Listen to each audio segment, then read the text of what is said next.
కష్టపెడుతున్నారు, ప్రభుత్వ పెద్దలు కష్టపడుతున్నారని రాశాడు.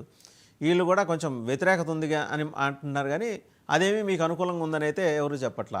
అంటే రెండు సర్వేల్లో విభిన్న అంశాలు స్పృశించినప్పటికీ ఎక్కడా కూడా మీకు చిన్న ఆశ కూడా లేదు, అది స్పష్టంగా కనిపిస్తుంది.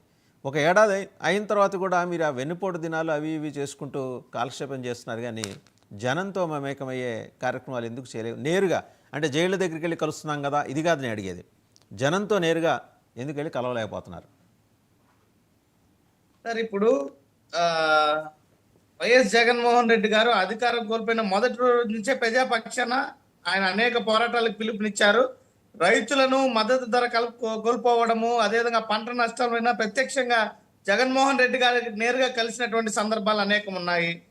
అదేవిధంగా ఈరోజు మొదటి నుంచి మేము చూసే ఫీజు రీఎంబర్స్మెంట్ కానీ, రైతుల పక్షాన పోరాటం కానీ, విద్యుత్ బకాయిలు పెంపొందించిన సందర్భంలో కానీ దాదాపు 15,000 కోట్ల భారాన్ని వినియోగదారులపై వేసినటువంటి సందర్భంలో ప్రజల పక్షాన చేసినటువంటి పోరాటాలు కానీ, నిన్నటికి నిన్న జరిగినటువంటి వెన్నుపోటు దినం కానీ, ఇవన్నీ కూడా రాష్ట్ర ప్రజలందరికీ కూడా మేలు జరగాలని, ప్రభుత్వం మెడలు వంచి ప్రభుత్వం ఇచ్చినటువంటి హామీలు అమలు కావాలని చెప్పి చేసినటువంటి పోరాటాలు, ఇవన్నీ కూడా ప్రజల పక్షాన చేసినటువంటి పోరాటాలు. ఇంకా ప్రత్యక్షంగా జగన్మోహన్ రెడ్డి గారు కూడా కార్యాచరణను రూపొందిస్తున్నారు. ఖచ్చితంగా ప్రజల వైపు ఇప్పుడు పూర్తి స్థాయి పార్టీ కార్యాచరణ, పార్టీ పునర్నిర్మాణం వైపు అడుగులేశారు. దాదాపుగా అన్ని నియోజకవర్గాల్లో పార్టీకి సంబంధించినటువంటి ఏదైతే కార్యవర్గ సభ్యులను ఉన్నారో అవన్నీ కూడా అనుబంధ సంఘాలని నియమించడం, ఇవన్నీ కూడా పూర్తి స్థాయిలో పటిష్టంగా జరపడం జరిగింది. దాదాపుగా పూర్తిగా వచ్చినటువంటి పరిస్థితి. ఇవన్నీ కూడా పూర్తయినటువంటి పరిస్థితుల్లో జగన్మోహన్ రెడ్డి గారు ప్రత్యక్షంగా ఏదైతే క్షేత్రస్థాయిలో పాల్గొనాల్సినటువంటి కార్యక్రమాలు ఉన్నాయో అవన్నీ కూడా ఆల్రెడీ కేంద్ర కార్యాలయం రూపకల్పన జరుగుతుంది. ఖచ్చితంగా దగ్గరలో రాబోయేటువంటి రోజుల్లో ప్రజలతో మమేకమయ్యేటువంటి కార్యక్రమాలు జగన్మోహన్ రెడ్డి గారు చేపట్టేటువంటి పరిస్థితి ఉంది.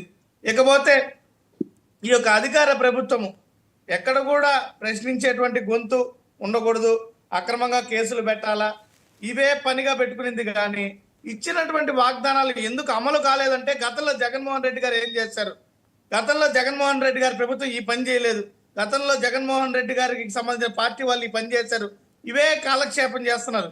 ఇంతకుముందు సోదరుడు కూడా మాట్లాడుతూ ఎందుకు కమ్మోళ్ళు ఉండకూడదని అతన్ని ఇబ్బంది పెట్టారు అనేసి అంటే మమ్మల్ని కూడా కొట్టారు అనేసి అంటున్నారు. అయ్యా ఇప్పుడు అతని పరిస్థితి విషమంగా ఉంది, పోలీసులు ఈ విధంగా బిహేవ్ చేశారు, పార్టీ నాయకులు ఈ విధంగా చేశారంటే దాని వెనకాల ఏం జరిగిందమ్మా? ఒక వ్యక్తి నేను చనిపోతున్నాను రా బాబు, నన్ను ఈ విధంగా హరాస్ చేశారని చచ్చిపోయేటప్పుడు కూడా అబద్ధాలు చెప్తాడా? ప్రాణాలు తీసుకునేటప్పుడు కూడా ఇది ఒక సరదా అయిపోయింది అంటున్నాడు. మళ్ళీ ఎలా ఉందంటే ఒక మనిషి ప్రాణాన్ని కూడా ఇంత చులకనగా హేయంగా మాట్లాడేటువంటి పరిస్థితి. సరదా అయిపోయింది అంటున్నాడు. అంటే మనిషికి ఎవరికే ఆనందం ఉండదండి. మీరే చెప్పాలి, మనిషి ప్రాణాల గురించి మీ పార్టీ వాళ్ళే చెప్పాలి. ఇదే మీ దగ్గర ఉన్నటువంటి మతలబు. ఈ డొల్ల మాటలు పక్కన పెట్టండి. మీకు ఇంకా మీరు మాట్లాడాలి మనుషుల ప్రాణాల గురించి. ఒక్క వేటే రైట్ రైట్ ఆయన కంప్లీట్ చేయండి. బాబు పాలూరు గారు కూడా వచ్చారు, వారు కూడా జాయిన్ అయ్యారు. ఆయన కంప్లీట్ చేయండి. మంచిది లేదంటే ప్రజలు దించుతారు, ప్రజలు దించుతారు. మీకు వంశీకృష్ణ గారు లెట్ హిమ్ కంప్లీట్ అండి. వంశీకృష్ణ గారు ఆయన లెట్ హిమ్ కంప్లీట్, ఆయన కంప్లీట్ చేయండి. ఆయన కంప్లీట్ చేయనండి. మీరు అన్నారు కదా, మీరు అన్నదానికి ఆయన సమానం చెబుతున్నాడు. కంప్లీట్ చేయనండి. మీరు అన్నారు కదా మనిషి ప్రాణాలు అంటే ఇది సరదాగా ఉందని మీరు అన్నారు కదా, ఇది అందరికి సరదా అయిపోయిందని. సరే మీరు సురేష్ గారు ప్లీజ్ కంప్లీట్ అండి. నేను నెక్స్ట్ బాబు పాలూరు గారు కూడా జాయిన్ అయ్యారు. అదే సార్ ఇప్పుడు ప్రామాణికం ఎందుకంటే ఈ ప్రభుత్వ పాలన బాగుందా లేదా అనే దానికి ప్రామాణికం ఏ విధంగా కొలవగలుగుతాము? గతాన్ని ఇప్పుడు బేరేజ్ వేయగలుగుతాము. రెండవది ఏంటంటే వాళ్ళు ఇచ్చినటువంటి హామీలు మేము అడిగినటువంటి కాదు, ప్రజలు అడిగినటువంటివి కాదు, వాళ్ళే అధికారం కోసం ఇచ్చినటువంటి హామీలు. 3 పార్టీలు ఉన్నాయి, 3 పార్టీలు బాధ్యత తీసుకుని, మరీ ముఖ్యంగా పవన్ కళ్యాణ్ గారు నేను పూచి అన్నారు. ఆయన ఎక్కడున్నారో కనపడడం లేదు. రెండో అంశం ఏంది, సంవత్సర కాలం అయిపోయినటువంటి పెదప సంవత్సర కాలంలో కూడా ఎంతవరకు రాగలిగింది? వీళ్ళు ఏమంటున్నారు, మాటకొస్తే గతంలో విధ్వంసం జరిగిపోయింది, అరాచకం జరిగిపోయింది, రాష్ట్రం 30 ఏళ్ళు వెనక్కి వెళ్ళిపోయింది అనేటువంటి వాళ్ళు ఈరోజు మెడికల్ కాలేజ్ వచ్చి రావడం వెనక్కి వెళ్ళిపోవడమా? నాడు నేడు ద్వారా విద్యా వ్యవస్థల సంస్కరణలు తేవడం వెనక్కి వెళ్ళిపోవడమా? ఆరోగ్యశ్రీలో 25 లక్షల వరకు వాళ్ళ పేద ప్రజలకు ఆరోగ్యాన్ని కల్పించడం వెనక్కి వెళ్ళిపోవడమా?